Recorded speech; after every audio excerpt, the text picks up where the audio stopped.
ಈ ಲಾಯರ್ ಆಗಿ ಕೇಳ್ತಾನೆ, 3 ಮಂದಿ ನಾವು ಮರ್ಡರ್ ಮಾಡಿದ್ದೇವೆ ಅಂತ ಸರೆಂಡರ್ ಮಾಡಿದಾಗ 3 ಮಂದಿ ಬೆಳಗ್ಗೆ ಹೋಗಿ ಪೊಲೀಸರಿಗೆ ನಾವು 3 ಮಂದಿ ನಾವು ಸರೆಂಡರ್ ಆಗ್ತೇವೆ, ನಾವು ಒಂದು ಮರ್ಡರ್ ಮಾಡಿದ್ದೇವೆ ಅಂತ ಹೋಗಿ ಒಪ್ಪಿಕೊಂಡಿದ್ದಾರೆ.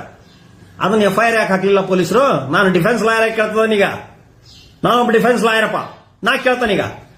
ನಾನು ಪ್ರಜೆ ಕೇಳ್ತಾ ಇದ್ದಾನೆ, 3 ಮಂದಿ ಬಂದು ನಾವೇ ಮರ್ಡರ್ ಮಾಡಿದ್ದೇವೆ ಅಂತ ಒಪ್ಪಿಕೊಂಡಾಗ FIR ಯಾಕೆ ಹಾಕಲಿಲ್ಲ?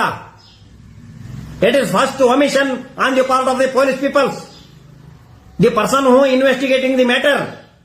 Initial stage is that in order to cure the omission, you first file FIR when the information received from the 3 persons. It is also highlighted by these medias. ಬಂದು ತಾವು ಬೆಳಗ್ಗೆ ಬಂದು ನಾವು ತಪ್ಪು ಒಪ್ಪಿಕೊಂಡು ನಾವು ಮರ್ಡರ್ ಮಾಡಿದೀವಿ ಅಂತ ಒಪ್ಪಿಕೊಂಡಿದ್ದಾರೆ. Why this confession is not at all converted? Why this confession is not recorded by the police? Why you are not highlighted the medias of this point? ನನ್ನ ಕೈಯಲ್ಲಿ ಸಿಕ್ಕರೆ ನಾನು ಅದನ್ನ ಗೆಲ್ತೀನಿ.